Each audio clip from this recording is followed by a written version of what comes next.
Witajcie w dzisiejszym odcinku. Pomimo alarmów Banku Centralnego odnotowano rekordy udzielania kredytów hipotecznych. Rośnie zadłużenie rosyjskich firm. Rosja dalej spada w rankingach na stopień korupcji. Nowe dno. Tureckie plany na rosyjski gaz. Nowy samochód z chińskim rodowodem w fabryce, która produkowała Nissana. Liczba milionerów spadła w Rosji o 24%. Zapraszamy. Dzień dobry, z tej strony Mateusz Lech oraz Paweł Jeżowski. Tu mamy informacje dla osób uzależnionych. Mamy nadzieję, że będzie Was coraz więcej. Brakuje nam niecałych 200 osób, to znaczy nie, że połówki jakiejś osoby, tylko że niecałe 200 osób nam brakuje do osiągnięcia 28 000 subskrypcji. Tak, 28 000 będziemy starsi, a połówki też mogą subskrybować, a więc jeżeli macie jakąś połówkę i ona nie subskrybuje, no to dobre jest. powiedzieć, że od tego zależy dużo i my będziemy wtedy szczęśliwi. Jeżeli wasze połówki chcą nas uszczęśliwić, to zapraszamy do subskrypcji. A my zaczynamy od paska. Jeżeli chodzi o to, co się dzieje, to w sumie się nic nie dzieje. Do widzenia. Jakieś kosmetyczne ruchy. Urals drożeje, gaz drożeje, ale to są już w tym momencie małe zmiany. Sytuacja cały czas na Bliskim Wschodzie dosyć napięta, no i wszyscy oczekują, co się wydarzy, no i traderzy czekają, no dlatego mamy teraz taką sytuację, jaką mamy.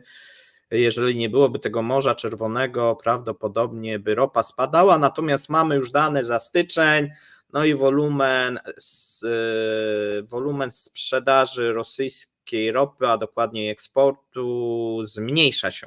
Ceny się zwiększają, natomiast wolumen spadł, tutaj się szacuje o 250 000 baryłek, tygodniowo to jest około 120 000, bo to tak mniej więcej od połowy stycznia ten wolumen zaczął dodatkowo spadać i to jest najniższy wolumen od prawie roku. Okej, przejdźmy do shortów. Ekwador przekaże Stanom Zjednoczonym sowiecki sprzęt wojskowy w zamian za nowy, pomimo stanowiska Moskwy, powiedział prezydent Ekwadoru. Bardzo dobrze. Tutaj piszecie, że wasza połówka nie chce subskrybować. Proszę nie zbijać połówki, tylko się zaopiekować. A my przejdziemy do następnej informacji. Sekretarz stanu USA Blinken wysłał list do greckiego premiera, w którym poprosił o przekazanie broni Kijowowi, w zamian Waszyngton udzieli Atenom $200 milionów dodatkowej pomocy. Dosyć istotne te ruchy, dlatego że to jest najczęściej stary sowiecki sprzęt i często amunicja. W tym momencie Ukraińcy potrzebują tej amunicji, bo jedynym producentem często jest Rosja w niektórych przypadkach, a w niektórych przypadkach były kraje demoludów. Tak, dokładnie. Do marca Unia Europejska będzie w stanie dostarczyć Kijowowi tylko około 600 000 pocisków. Tak, mówiono, że będzie to 500 000, obiecane było 1 000 000. Koniec końców wynika, że prawdopodobnie będzie to 600 000, no i tu cały czas ta amunicja jest potrzebna. Słuchajcie, od chyba 3 dni trwa taka saga informacyjna, no pytanie jest jaki to ma cel, natomiast są informacje na temat dymisji naczelnego dowódcy Sił Zbrojnych Ukrainy, Waleriego Załużnego, no i teraz jest następna odsłona. Jesteśmy tutaj informowani przez kilka gazet, że dowódca sił lądowych Oleksander Syrski odrzucił propozycję, by objąć stanowisko naczelnego dowódcy Sił Zbrojnych. Również taką propozycję odrzucił Kiryło Budanow. No i tutaj podają to 2 europejskie gazety, oczywiście Economist i druga The Times. No i mamy odpowiedź Orbana, widocznie oglądał nasz wczorajszy komentarz dnia i mięknie. powiedział, że jest gotowy zgodzić się na makrofinansowanie dla Ukrainy na szczycie 1 lutego. Tu jeszcze próbuje coś ugrać, mówi, że jeśli ta kwota zostanie jednogłośnie zatwierdzona co roku, no ale widać, że tak zwana rura mu mięknie. Zobaczymy, wiesz, bo to jest propozycja, którą on wcześniej wysuwał, a on powtarza tą propozycję. Nie jest to propozycja akceptowalna dla pozostałych członków, ponieważ mają dosyć szantażu Orbana, no dlatego ten ostatni przeciek, że jeżeli Orban będzie szantażował, to Unia Europejska też zacznie szantażować Węgry. Najnowsza informacja, sprzedaż klimatyzatorów w okresie grudzień-styczeń wzrosła o 35% rok do roku.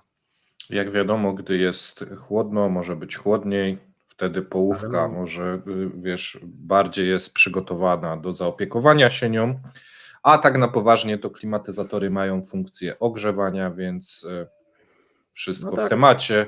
Po prostu tam, gdzie był jeszcze prąd, można było tym klimatyzatorem dosyć szybko się ogrzać, nie licząc się z kosztami. Szczególnie ale ktoś może to... Jest minus 30 na zewnątrz. Ale wiesz, ktoś może to zaraportować, że w Rosji jest tak źle jest, a dlaczego rok do roku klimatyzatorów się sprzedaje więcej? Tak, no sukces, tak? No. Nawet w zimie nawet w zimę ludzie kupują. Taki dobry. Jest tak dobrze. Jak się dobrze, to przejdźmy, słuchajcie, do rekordów. Dzisiaj rekordy, jeżeli chodzi o ludność, rekordy, jeżeli chodzi o firmy, a więc jest bardzo dobrze. Banki mają rekordowe zyski. A dlaczego mają, to za moment powie Mateusz. Po raz kolejny o tym będziemy mówić.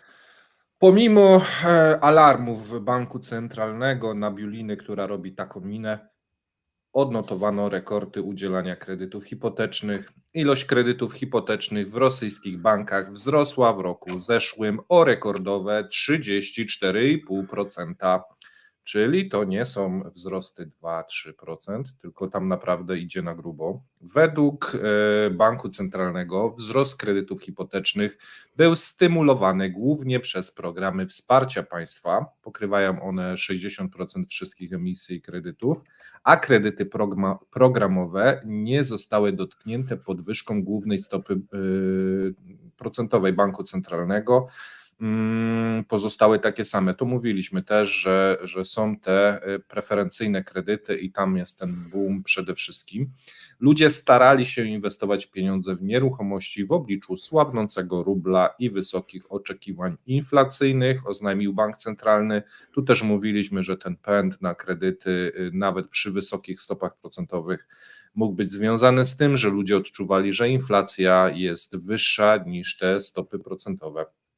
Bank Centralny podał, że w grudniu banki udzieliły 785 miliardów rubli, czyli niemal 9 miliardów dolarów w samym tylko grudniu kredytów hipotecznych i to w porównaniu z miesiącem poprzednim 726 miliardów rubli, tu 785, tu 726 miesięcznie, bardzo duże kwoty.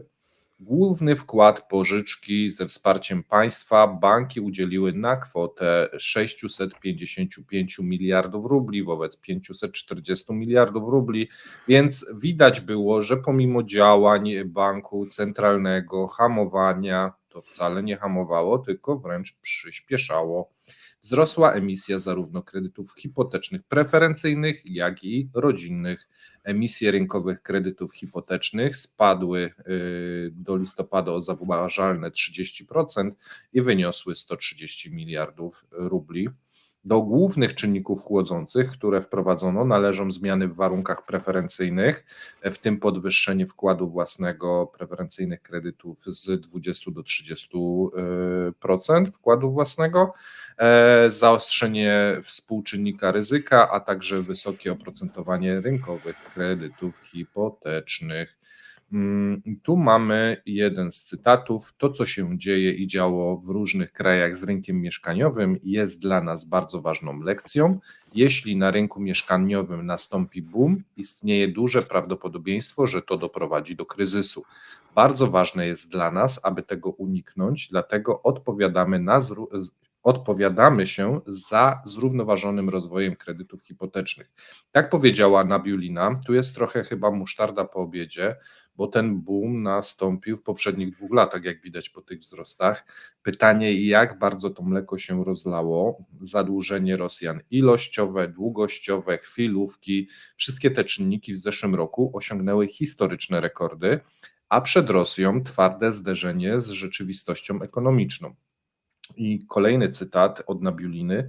Preferencyjne kredyty, jeśli prowadzą do wzrostu cen mieszkań, nie zwiększają ich przystępności cenowej. Nawet jeśli miesięczna rata nie wzrosła, całkowite obciążenie długiem kredytobiorcy nadal rośnie, ponieważ widzimy, że średni okres kredytu hipotecznego wzrósł z 18 lat w 2020 roku do 25 lat, powiedziała Nabiulina.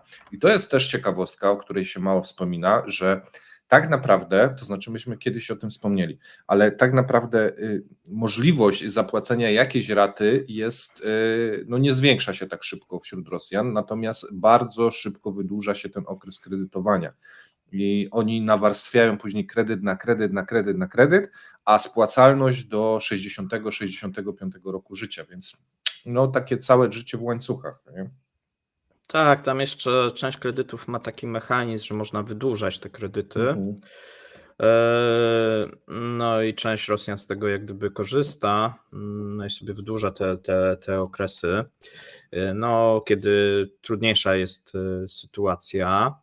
Natomiast my przejdziemy sobie do kredytów korporacyjnych, bo tutaj również bank centralny, oprócz tego, że podał te informacje na temat kredytów hipotecznych i kredytów dla ludności, gdzie sytuacja jest moim zdaniem zła, to również podał informacje na temat sektora firm. No i tutaj według raportu banku w grudniu w porównaniu z listopadem 2023 roku portfel kredytów korporacyjnych wzrósł o 1,3 biliona rubli, osiągając wzrost 20 ponad procent, dokładnie 20,1 w ujęciu rocznym.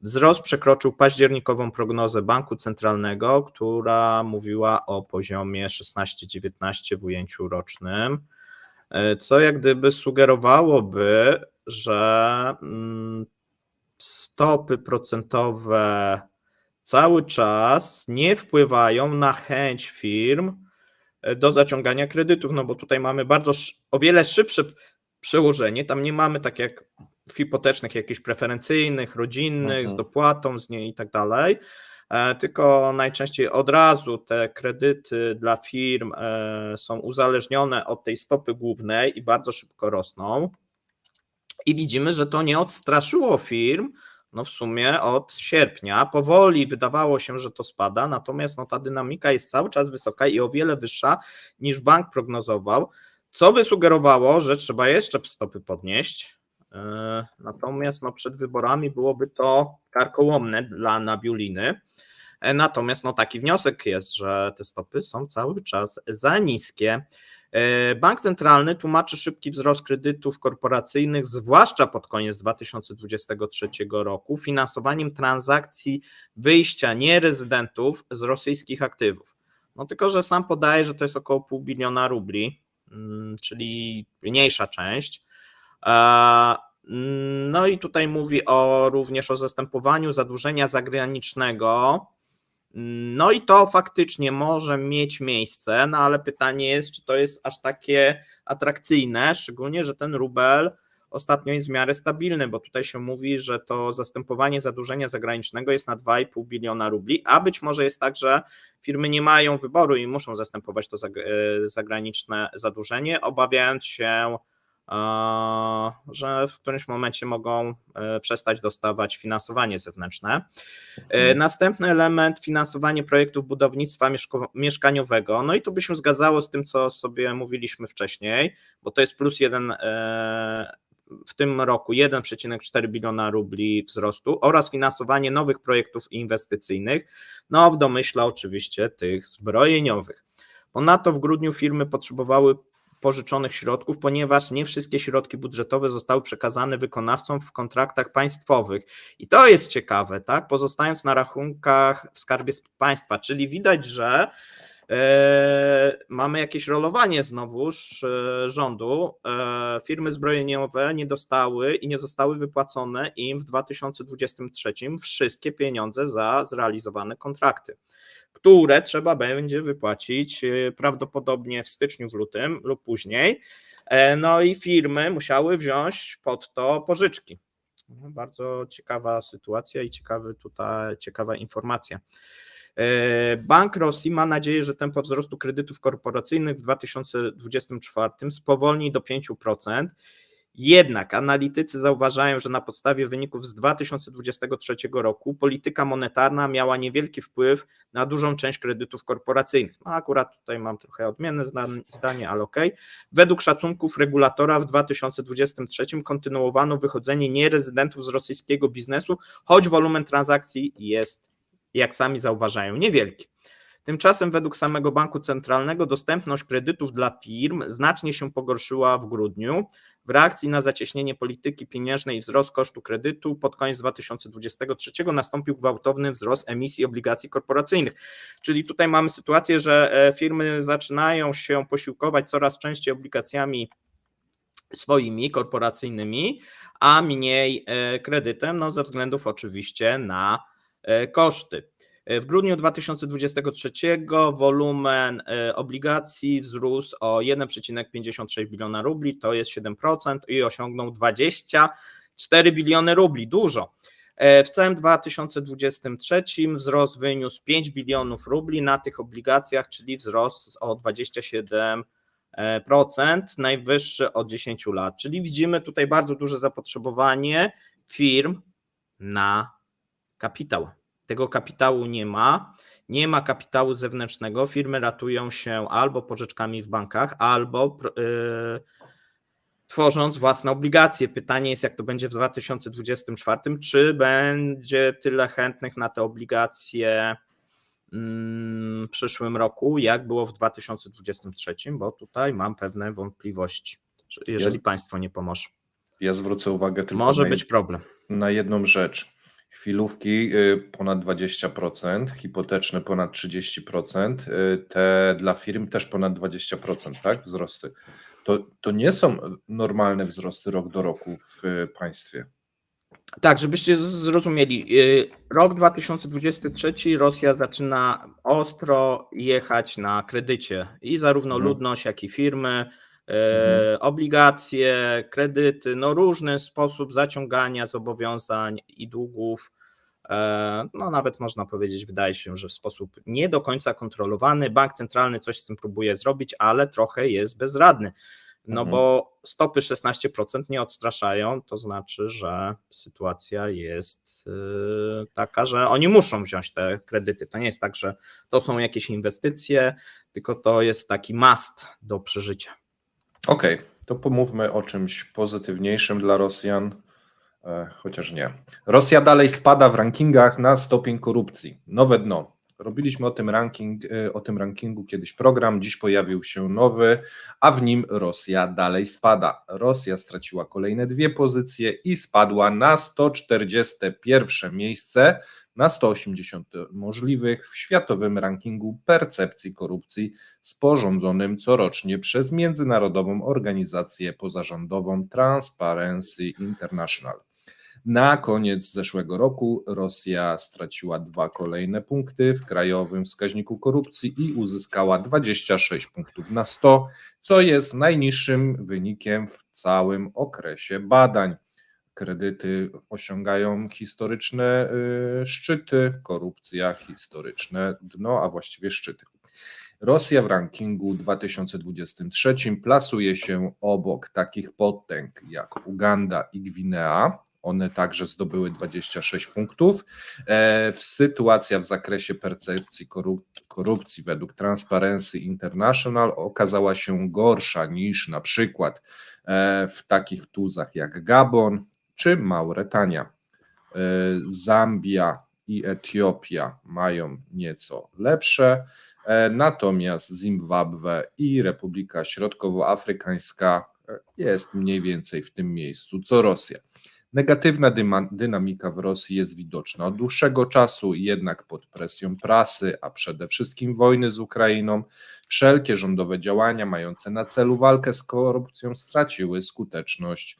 Ostatni rok stał się także dla społeczności zawodowej sygnałem, że sytuacja z korupcją w Rosji jest znacznie gorsza niż przez ostatnie 10 lat, więc widać, w którą stronę idą.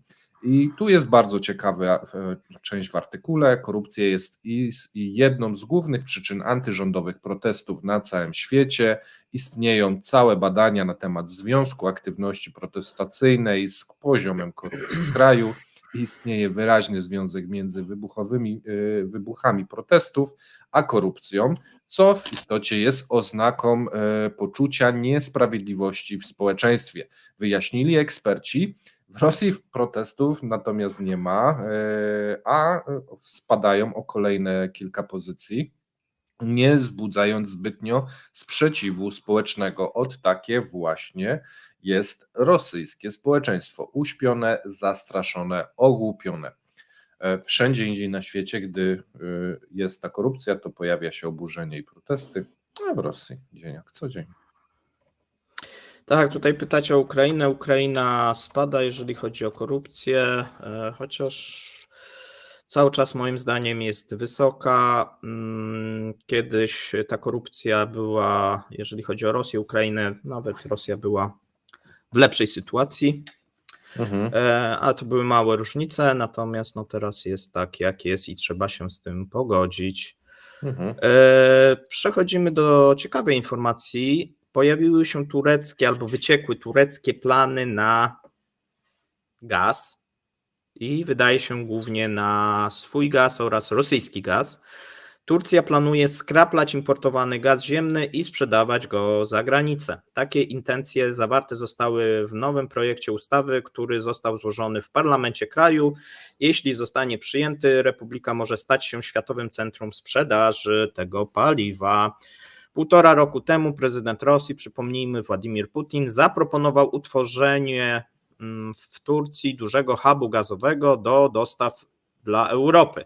W zamyśle to miałyby być dostawy rurociągowe, natomiast szef tureckiego Ministerstwa Gospodarki obiecał, że stanie się to w 2023 roku, ale projekt nigdy nie został koniec końców uruchomiony. Na drodze, my o tym informowaliśmy, stało nieporozumienie co do tego, kto będzie zarządzał hubem. No i tutaj Turcy postawili na swoim, że jak oni nie będą, to nie będzie hubu. No i nie ma hubu w tym momencie, natomiast cały czas Gazprom zabiegał ten hub. Turcja na ten moment jest głównym importerem gazu, jeżeli chodzi o Europę, rosyjskiego gazu. No i zakłada się, że skraplanie będzie oznaczało eksport tego zasobu. Oczywiście Ankara daje do zrozumienia, że będzie to importowany tani gaz z Rosji, będzie go skraplać i sprzedawać na rynku europejskim. Jak ktoś myśli, że to jest niemożliwe, tak, to jest możliwe. Wyobraźmy sobie, że jeszcze kilka lat potrwa, zanim oni do tego dojdą, a powiedzmy za 4-5 lat, to nie byłbym taki pewny, czy turecki gaz, który jest rosyjski, nie będzie kupowany, bo może czemu nie, na przykład sankcje mogłyby nawet na Rosję istnieć, ale ten gaz byłby ciekawą alternatywą. Natomiast Gazprom rozumie, że teraz rozpocznie się fala uruchamiania nowych instalacji LNG na całym świecie. W Stanach Zjednoczonych, Katarze, Australii ceny mogą spaść do $200 za 1000 metrów sześciennych lub jeszcze niżej. No tutaj zobaczymy, co się stanie w Stanach Zjednoczonych, bo ostatnio Biden zablokował uruchomienie kilka nowych instalacji ze względu na jakieś klimatyczne obawy. Natomiast wydaje się, że obecna sytuacja może doprowadzić, że Gazprom będzie musiał sprzedawać paliwo Turcji za $120 za 1000 metrów sześciennych.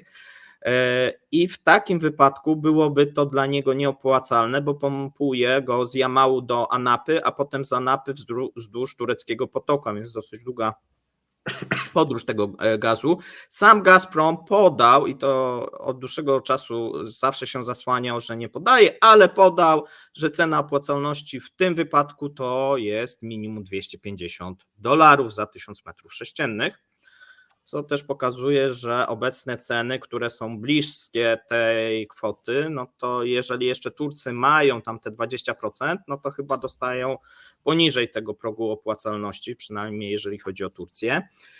Pod koniec grudnia 2023 wicepremier Aleksander Nowak powiedział, że realizacja tureckiego hubu może rozpocząć się w 2024, a wkrótce zostanie przyjęta mapa drogowa. Ponadto Kreml zapowiedział wizytę Władimira Putina w Turcji w tym roku. No więc widzimy, że no nie chcą, ale muszą, jak ktoś to kiedyś powiedział. Rosjanie. Nie chcą, ale muszą. Dobrze, to ja wam opowiem coś o nowym samochodzie rosyjskim. Kupiłeś sobie? Nie, ale mogę opowiedzieć, bo produkują już nowy i myślę, że to jest ten czas, żeby coś o nim opowiedzieć. W fabryce, która kiedyś produkowała Nissana.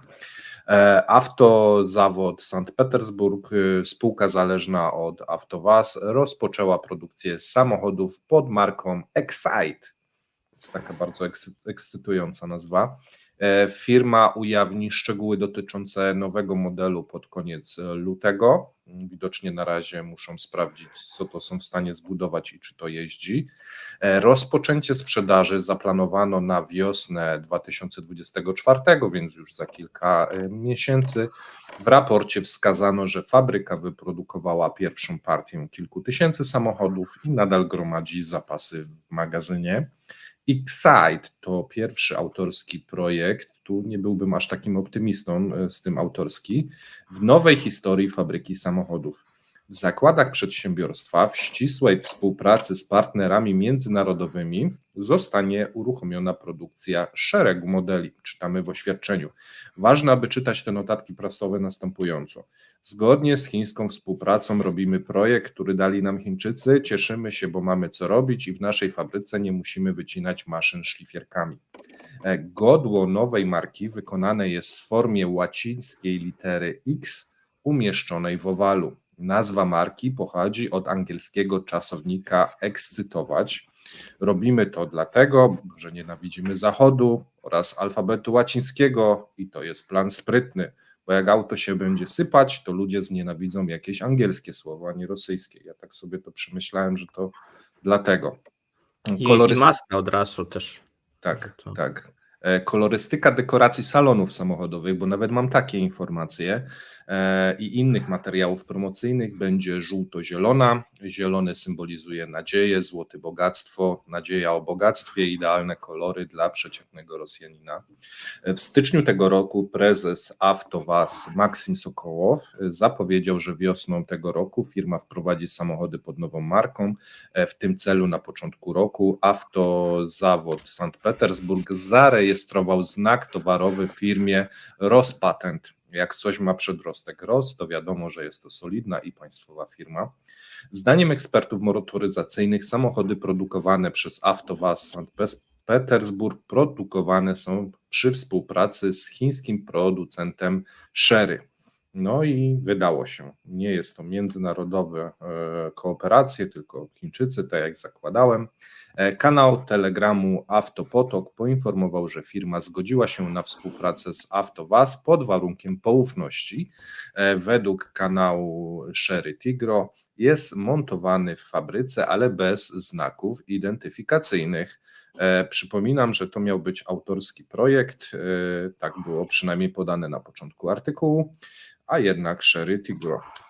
Avtovaz Sankt Petersburg to przedsiębiorstwo, które produkowało samochody Nissan do marca 2022 roku. Zdolność produkcyjna zakładu to było około 100 000 samochodów rocznie. Zanim produkcja została wstrzymana, wyprodukowała crossovery Nissan X-Trail czy Qashqai'a. Teraz będą produkowali jakieś chińskie Chery i nazwą go Excite. Tak to będzie wyglądało. No i autorski będzie znak firmowy. Tu akurat pan Antolak ma rację. Chociaż też troszeczkę zapożyczony z zachodu. Że Nie, nawet już...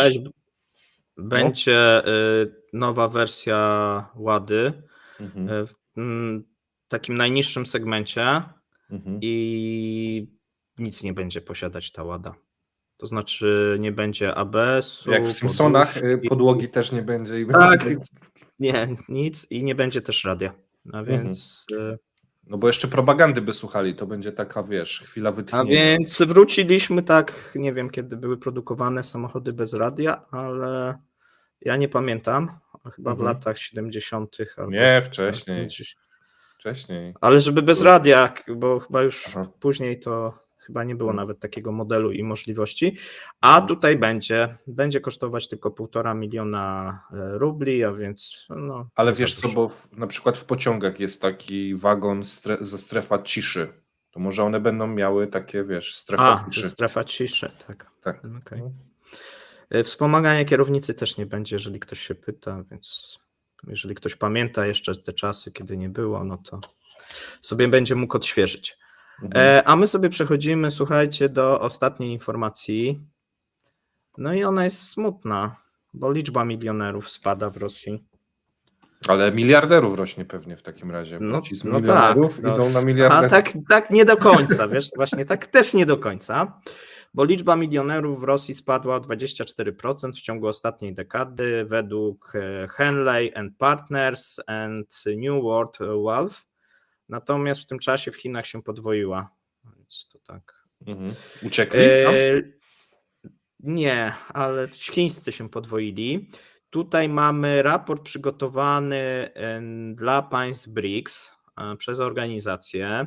No i wynika, że liczba milionerów, czyli właścicieli aktywów płynnych o wartości co najmniej $1 miliona spadła 24% w latach 2013-2023. Tak wynika z nowego badania przeprowadzonego dla BRICS. Według raportu Rosja zajmuje w tym momencie 5. miejsce pod względem liczby milionerów wśród wszystkich państw BRICS, więc nie jest pierwsza. Wyprzedzają ją Brazylia, Zjednoczone Emiraty Arabskie, Indie i Chiny oczywiście. No i tych milionerów, słuchaj, jest w Rosji 68 000. A w Chinach jest, Chiny większe, nie? 860, w Indiach 320, w Emiratach 120 000. Czyli w Indiach jest więcej milionerów niż w Rosji. Tak, zdecydowanie.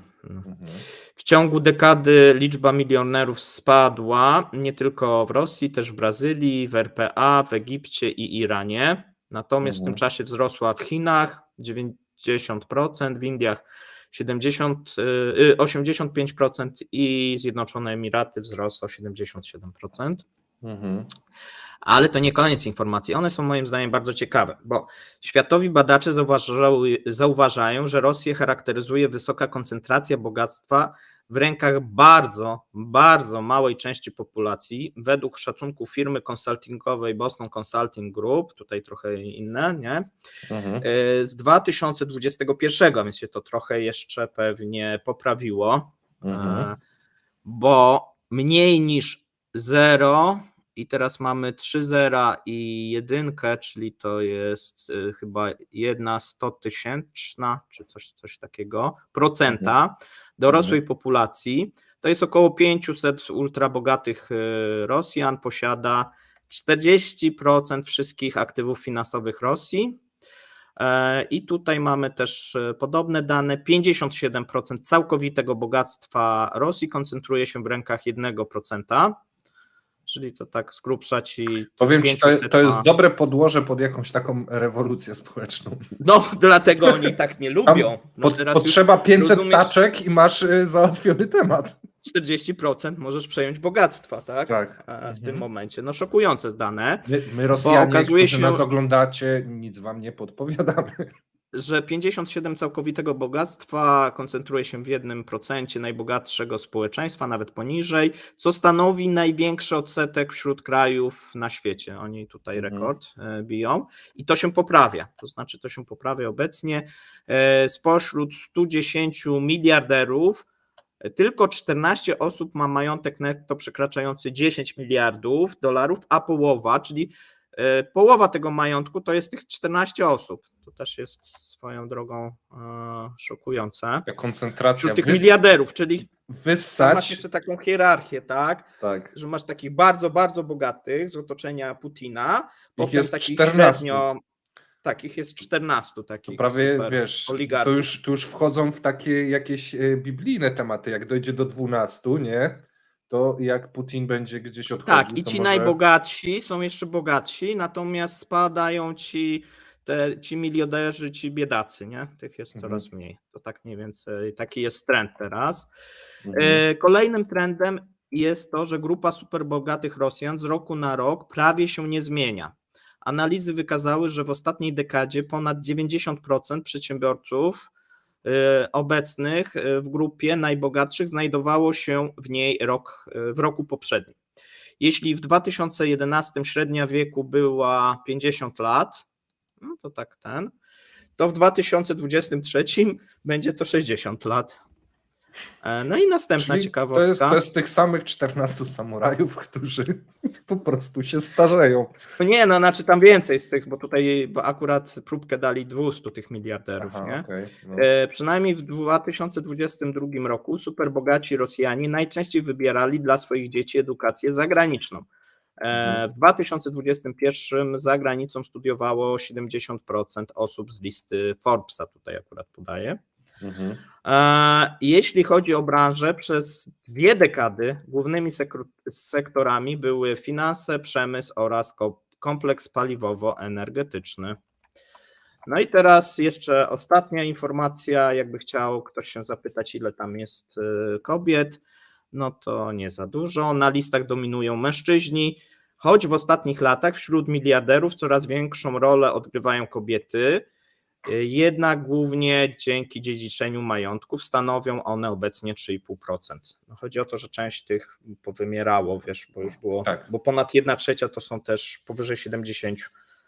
No i czasami mają na przykład tylko córkę. Ale to też... trzeba podzielić pomiędzy córkę i syna, no to wtedy... Ale to wiesz, co możemy w tym momencie przekreślić teorie spiskowe o klonowaniu. Bo jeżeli już tacy bogaci umierają, oni mają dostęp do wszystkiego. Tu najczęściej wśród tych kobiet to żony nie, kochanki nie, najczęściej córki dziedziczą. Więc jeżeli tutaj to ktoś chciałby się wrzenić, to raczej tą miliarderką nie zostanie, drogie panie. Bardzo rzadko są takie przypadki. W Rosji, bo w Polsce macie szansę. Znaczy mówimy o Rosji, w Polsce to ja nie wiem, ja nie mam żadnej tutaj kochanki. Jest... To... Ale też chyba nie masz miliardu. Chociaż skąd wiesz? Kto cię tam wie? Dobra, myślę, że udało nam się znowu zmieścić w 20 minutach. Dziękujemy serdecznie. Jeżeli ktoś nie subskrybuje, to zapraszamy do subskrypcji. Jeżeli ktoś nie jest patronem lub wspierającym, to też zapraszamy, bo szykują się niespodzianki dla patronów i subskrybentów. Może się wkrótce uda to zaprezentować. A my zapraszamy na popołudnie, gdyż dzisiaj Marek Meissner opowiada ciekawe rzeczy. Lupa Meissnera, słuchajcie, ze mną i z Markiem, głównie z Markiem. Marek będzie więcej mówić, ja będę bardziej milczał w tym odcinku, ale też coś powiem. Zapraszamy na 17. Trzymajcie się, cześć. Cześć.